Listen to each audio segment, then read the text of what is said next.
I've seen a picture on Instagram of you partying with KSI and the Sidemen. Could you just maybe take us through how on earth you ended up there? Yeah, so one of the businesses that I own, so I basically do run four businesses right now. Solace being the main one, but I do a sort of property one. So we do sort of student let and summer let.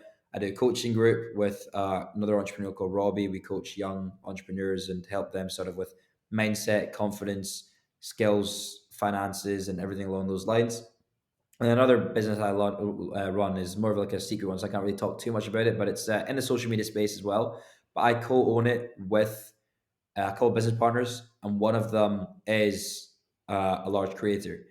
So essentially, that creator is very friendly with the Sidemen, basically part of that whole sort of networking group, and they get invites to all the shows like and the boxing events and stuff. So with that creator, they basically brought me and some other people to one of the boxing influencer boxing ringside, and then also to KSI's show at Wembley. So I was like in the VIP area with like all the big creators and rappers and artists and big names at KSI show, and then at the there's obviously a VIP. There was a VIP after party, and I was there because I was part of the thing. So I got to like meet all of them in person. I'd met a few of them in person previously because I'd done a bit of work with like Harry and Vic before, and I met them all at this football event previously.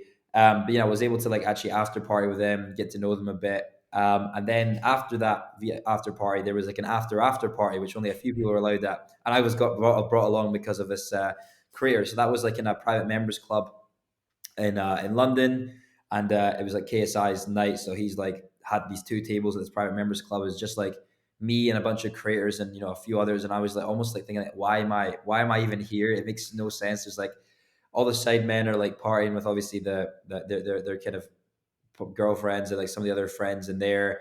At this private members club, and KSI's obviously dropped a lot of money on these two tables. Um, and it was quite funny because there's like a few videos from the night that went out on Sidemen fan pages, and like everyone thought I was like thought I was Vic Star because he wasn't there, and was like when did Vic Star like look different?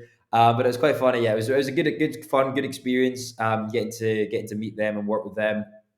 I've not spoken formally to KSI since. I've spoken to his manager for a couple of different projects and whatnot, but I talked to some of the other side men and their sort of extended group relatively frequently for work. I work with Vic and Josh relatively frequently on a few different bits and pieces for campaigns for some of our clients. Who one of our clients is like a big fan of Vic and his sort of promo for them. So we work with him pretty frequently for that client.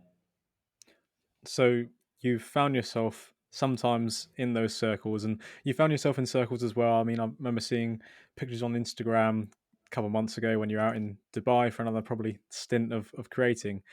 And obviously, you're in those circles where there's a lot of materialism, a lot of money, a lot of generative people who are well connected and well networked, and you're sort of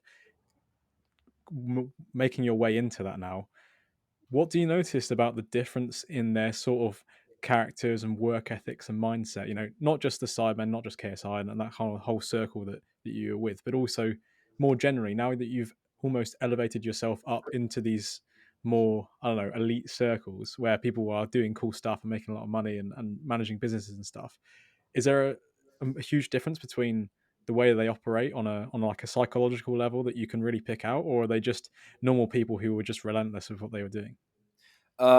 Yeah, it was very interesting. The Dubai one actually kind of opened my eyes up a lot. I think it's like, so I was, having dinners with a lot of these guys out in Dubai pretty frequently, and sitting and having conversations. And I think it's just the level of conversations that these guys have and like what they're thinking about is so different comparative to like if I was talking to my friends or whatever at school. But every time I'm like sat down with other entrepreneurs or talking with other entrepreneurs or people who have made a bit of success or are passionate about what they do or want to build something, the conversations are always around sort of um, the projects, how they're going to build, money, like all these different sort of conversations are all very much dialed in and focused on and surrounding, how we're going to become more successful and how we're obviously going to earn more or improve ourselves or better our lives. I remember we were sat down um, in this cigar lounge in Dubai. I was with three other guys, and